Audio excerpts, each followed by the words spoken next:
So the question I'm going to ask is, who or what is controlling the Hoax-Lie system? But in order to get to that question, we're going to go to another question first. And that question is, do you destroy completely everything or not? To destroy or not to destroy? That is the question. Okay? Never mind that to be or not to be stuff.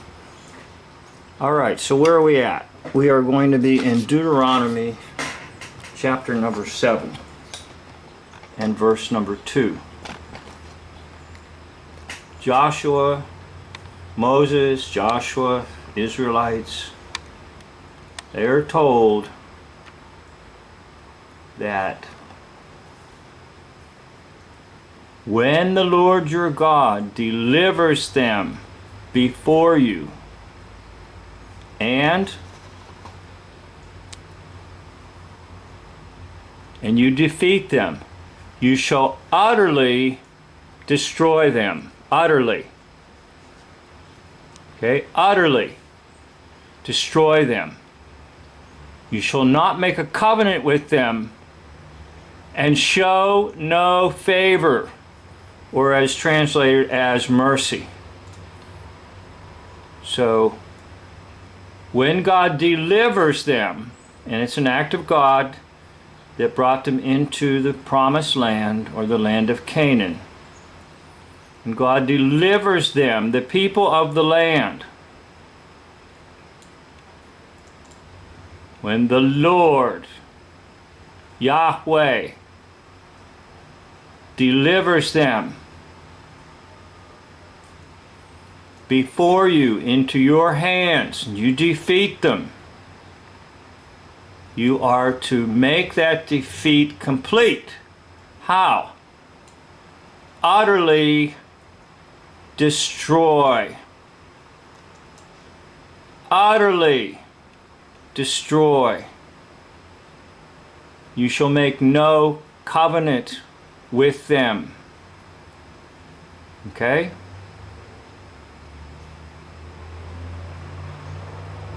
And show no mercy, or show no favor. So there's the same verse in a variety of translations. But the point I'm bringing out is, what was the order? What was the command of Almighty God?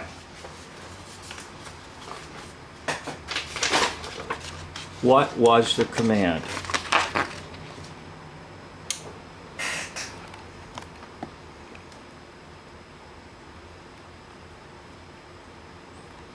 To completely destroy the Canaanites.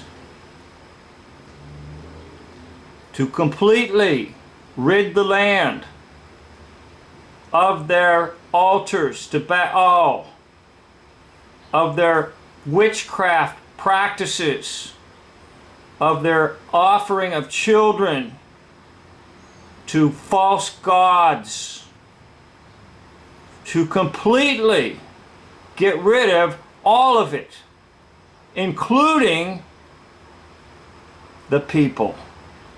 Now that is very, very, very difficult for many people that read the Bible, and in particularly reading the Old Testament. So again, what is the command? We're going to take a look at this little scale, because this is the reason why there's a hoax-lie system.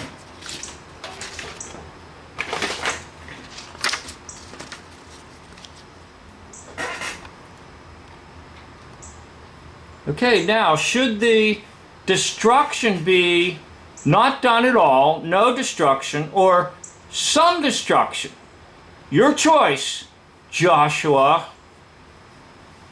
Your choice. leaders of Israel?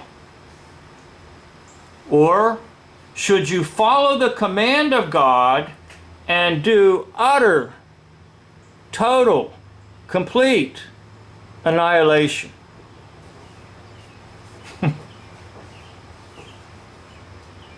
Are you getting the idea here? So what is the reality? What really happened? Well, they opted for some. They didn't go with the utter. They didn't go with no destruction. They compromised. What is the problem today with believers in Jesus? They compromise. Now there's one thing that I like to make clear is that there's no compromise with the devil. There's no compromise with occult practices.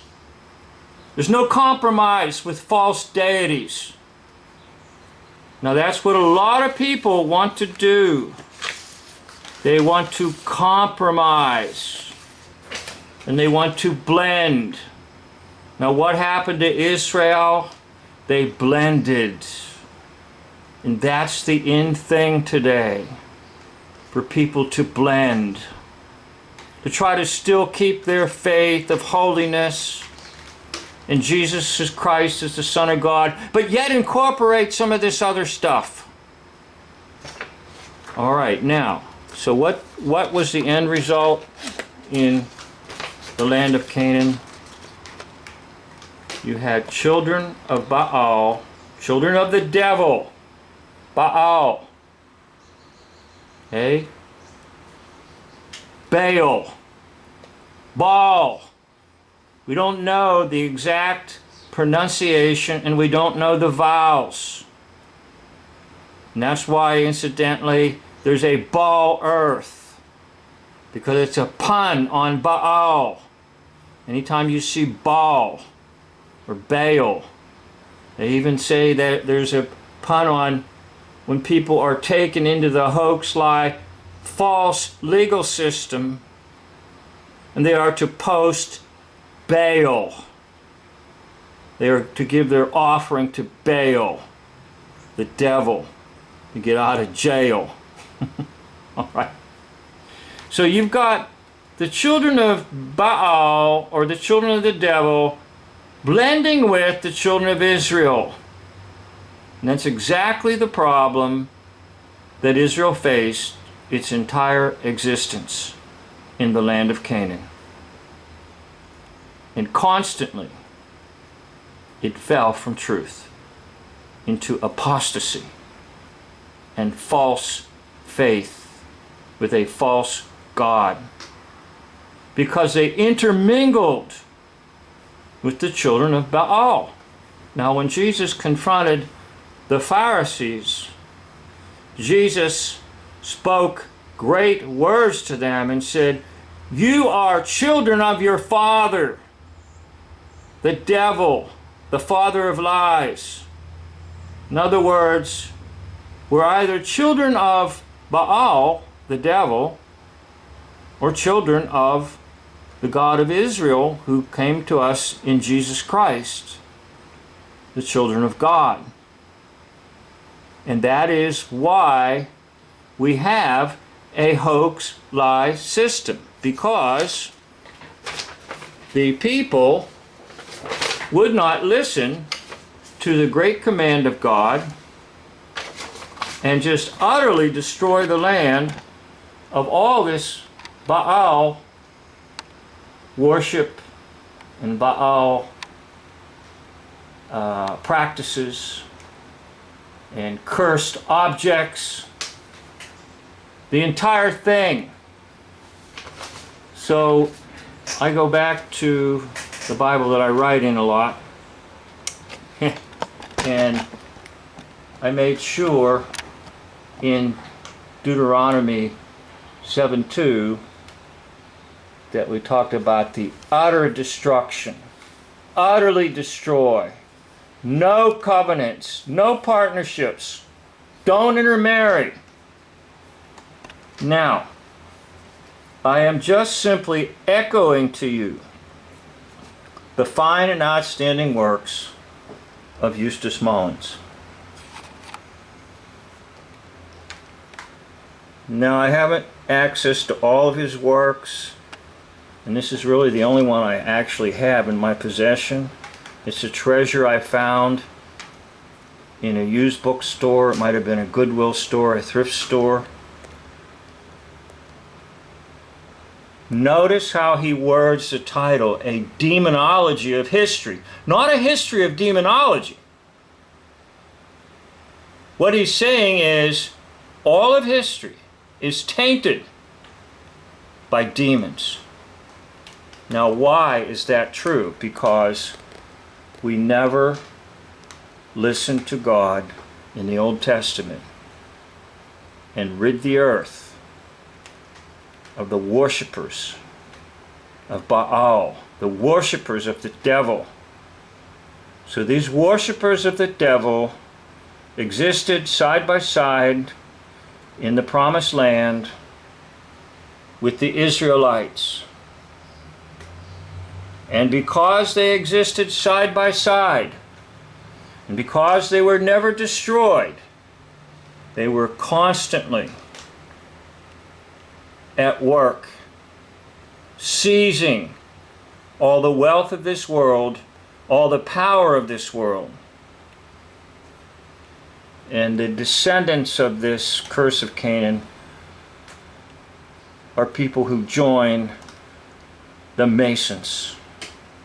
Now, other secret societies as well, or anything occult, anything that allows Baal to dominate and control their lives. So we go back to the original question, which was, how did we get the Hoax-Lie system? Who is behind it? And the answer to that is, well, the ones who weren't destroyed. The Canaanites. And Mullins says in his book they changed their name too, by the way, to Phoenicians in history. But listen, anybody that accepts the teachings of the occult, anybody, it automatically makes them a Canaanite.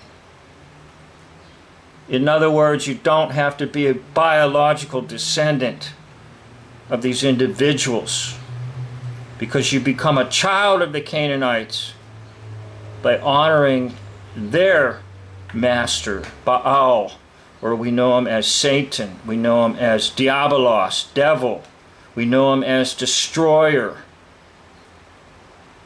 Okay? So the Hoax-Lie system is there because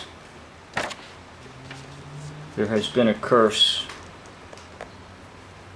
of Canaan upon all of history. All of history. No exemptions.